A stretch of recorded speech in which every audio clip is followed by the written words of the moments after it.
Lux তারকা ও অভিনেত্রী ফারিয়া শাহরিন সম্প্রতি সুগার ড্যাডি প্রসঙ্গে বিস্ফোরক মন্তব্য করে আলোচনায় এসেছেন। সততা নিয়ে শোবিজে টিকে থাকা কতটা কঠিন তা নিয়ে তুলে ধরেছেন বাস্তব অভিজ্ঞতা।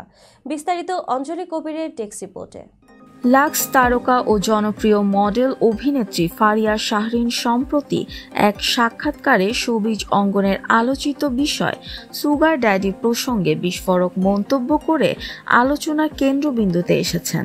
তার এই খোলামেলা স্বীকারোক্তি নিয়ে সামাজিক যোগাযোগ মাধ্যম ও বিনোদন অঙ্গনে শুরু হয়েছে ব্যাপক আলোচনা। এ সময় কিছুটা বিরতিতে থাকলেও সম্প্রতি ব্যাচেলর পয়েন্ট ফ্র্যাঞ্চাইজির কাজের মধ্য দিয়ে আবারও আলোচনায় ফেরেন ফারিয়া। দর্শকদের দারুণ সাড়া পাওয়ার পর তিনি ব্যাচেলর পয়েন্ট সিজন 5 এর শুটিংয়ের প্রস্তুতি নিচ্ছে বলে জানান। এ উপলক্ষে এক সাক্ষাৎকারে ক্যারিয়ার, ভবিষ্যৎ পরিকল্পনা ও শোবিজের বাস্তবতা নিয়ে বিস্তারিত কথা বলেন এই অভিনেত্রী।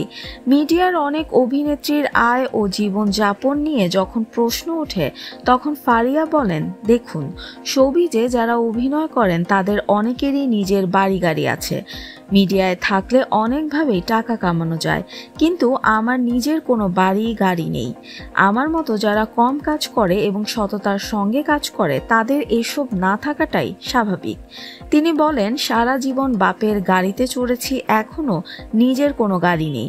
আমি কম কাজ করি আর সততার সঙ্গে কাজ করি, তাই এত টাকা কামানো সম্ভব নয় যদি না সুগার ড্যাডি থাকে।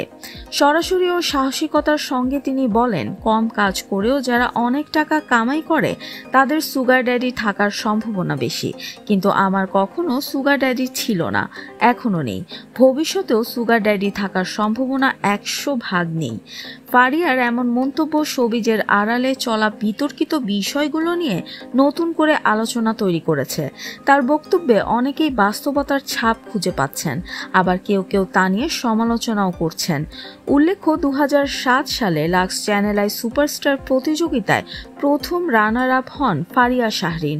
এরপর থেকে তিনি নিয়মিত নাটক, বিজ্ঞাপন ও সিনেমায় কাজ করে দর্শকদের কাছে জনপ্রিয় হয়ে ওঠেন। তার সরল ও স্পষ্টভাষী ব্যক্তিত্ব তাকে ভিন্নধর্মী একজন তারকায় পরিণত করেছে।